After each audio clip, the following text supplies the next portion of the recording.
इस वीडियो में हम करेंगे कक्षा 9 का प्रश्नावली 2.2 का प्रश्न नंबर 3।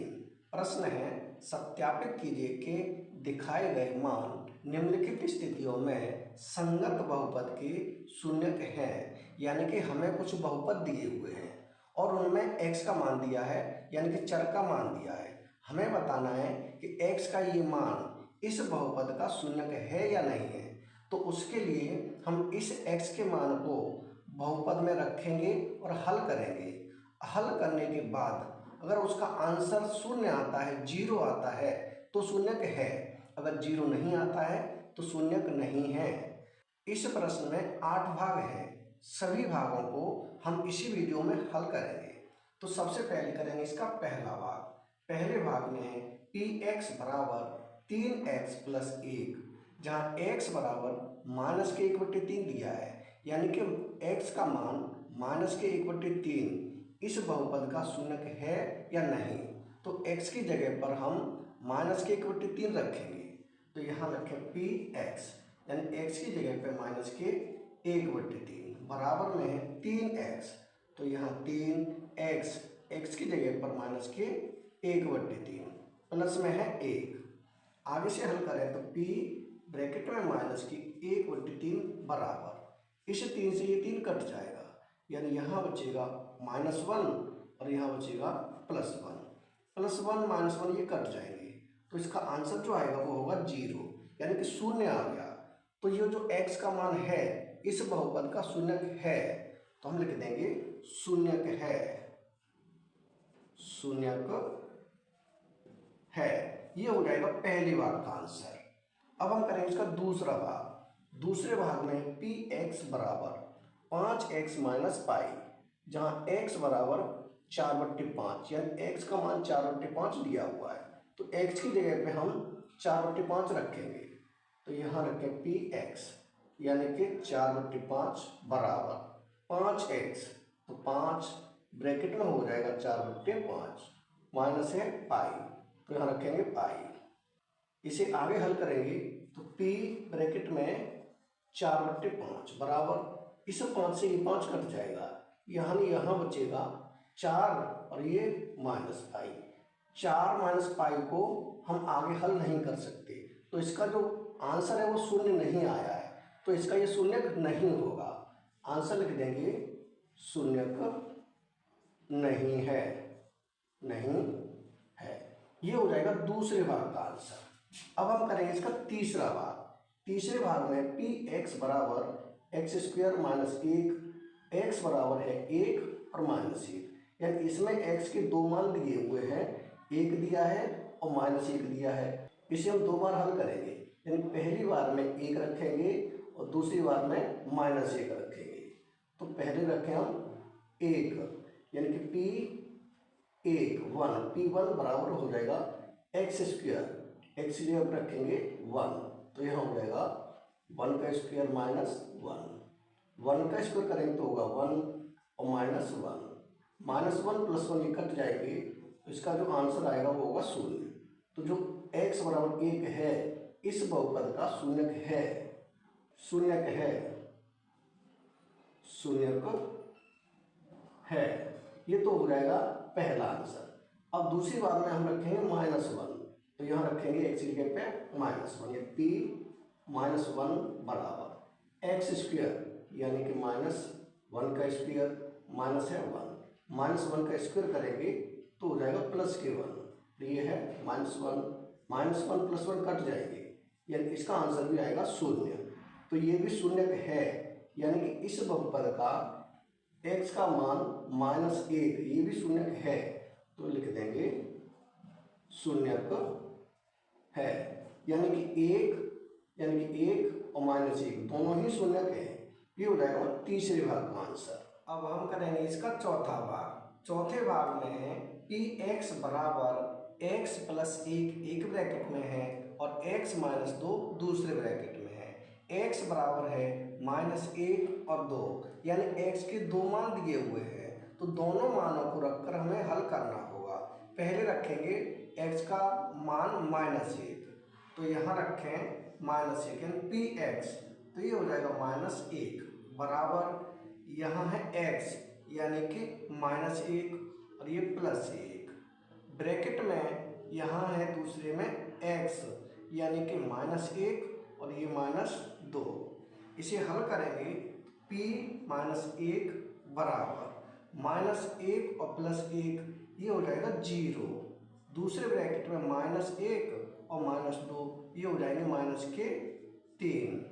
अब हम 0 का गुणा -3 से करेंगे तो हो जाएगा 0, ये हो जाएगा 0, यानी x बराबर -1 है वो इस बहुपद का शून्यक है।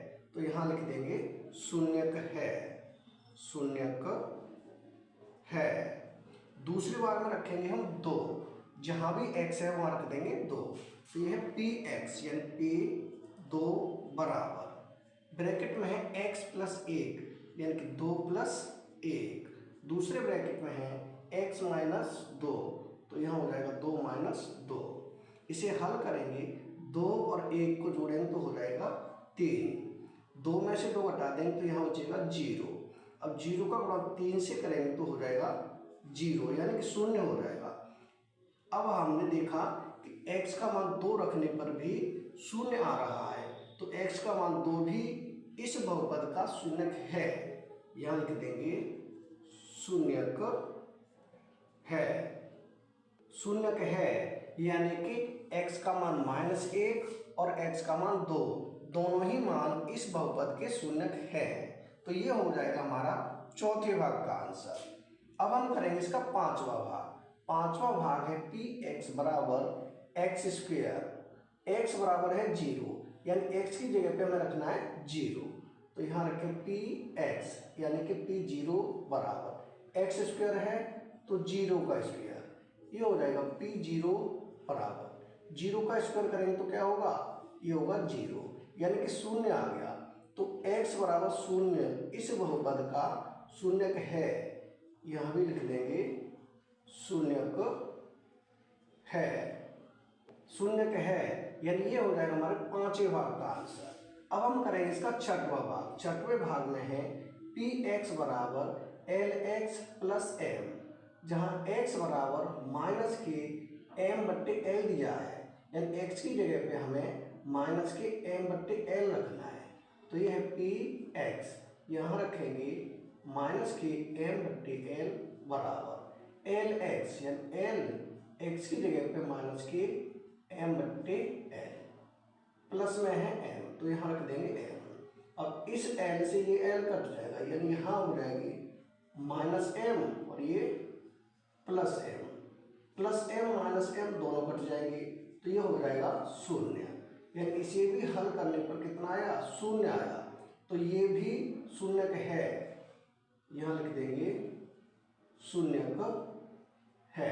ये हो जाएगा हमारा छठवें भाग का आंसर। अब हम करेंगे इसका सातवां भाग। सातवां भाग है px बराबर 3x² - 1, x बराबर दिया हुआ है -1/√3 और 2/√3, यानी x के दो मान दिए हुए हैं, दोनों मानों को हमें x की जगह पर रखकर हल करना होगा।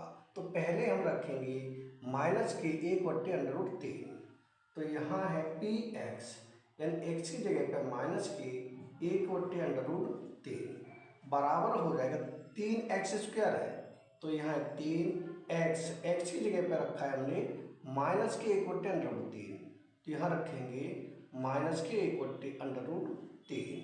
x का स्क्वायर है, x का स्क्वायर है तो इसका कर देंगे स्क्वायर, माइनस के है 1 तो -1। इसे आगे हल करेंगे तो ये हो जाएगा 3 तो है ही, -1 का स्क्वायर करेंगे तो होगा 1 और √3 का स्क्वायर करेंगे तो हो जाएगा 3, यानी अंडर वाली संख्या का स्क्वायर करने पर अंडर हट जाता है, माइनस के है 1 और इस 3 से ये 3 हो जाएगा कैंसिल, यानी कि 3 से 3 कट जाएगा, यहाँ बचेगा 1 और ये -1 +1 ये भी कट जाएंगे, तो इसका आंसर आएगा 0, ये हो जाएगा 0, यानी कि x का मान -1/√3 इस बहुपद का शून्यक है, तो यहाँ लिख देंगे शून्यक है। अब हम रखेंगे x की जगह पे 2/√3, तो इसे रखें यहाँ पर px यानी कि 2/√3, √3 बराबर हो जाएगा 3x²। तो यहाँ 3x का मान है 2/√3 का स्क्वायर हो जाएगी। माइनस के है 1 तो -1, ये 3 तो 3 ही उतार लेंगे, 2 का स्क्वायर करेंगे तो हो जाएगा 4, √3 का स्क्वायर करेंगे तो 3, माइनस के है 1, इस 3 से ये 3 कट जाएगा, यानी यहाँ बचेगा 4 और ये -1, 4 में से हम 1 घटाएंगे तो आएगा 3, यानी कि यहाँ शून्य नहीं आ रहा है। तो इसका मतलब है 2/√3 इस बहुपद का शून्यक नहीं है। तो यहाँ लिख देंगे शून्यक नहीं है, शून्यक नहीं है, यानी कि इसमें माइनस के 1/√3 तो शून्यक है, लेकिन जो 2/√3 है वो शून्यक नहीं है। ये हो जाएगा हमारा 7वें भाग का आंसर। अब हम करेंगे इसका 8वां भाग, जो कि लास्ट भाग है। लास्ट भाग है px = 2x + 1, जहाँ x बराबर दिया हुआ है 1/2। तो p यहाँ रखेंगे 1/2 बराबर 2x, 2 ब्रैकेट में कर देंगे 1/2 प्लस के है 1। अब इस 2 से ये 2 कट जाएगा, यहाँ बचेगा 1 + 1 और 1 को हम जोड़ेंगे तो हो जाएगा 2, यानी इसको भी हल करने पर शून्य नहीं आ रहा है। तो इसका मतलब है ये भी शून्यक नहीं है। तो लिखेंगे शून्यक नहीं है, शून्यक नहीं है। ये हो जाएगा 8वें भाग का आंसर। यानी कि प्रश्न नंबर 3 के सभी भाग हम कर चुके हैं कंप्लीट, यानी कि प्रश्न नंबर 3 हो चुका है कंप्लीट। अगर वीडियो पसंद आए तो लाइक करें, कमेंट करें, अपने दोस्तों के साथ शेयर करें। धन्यवाद।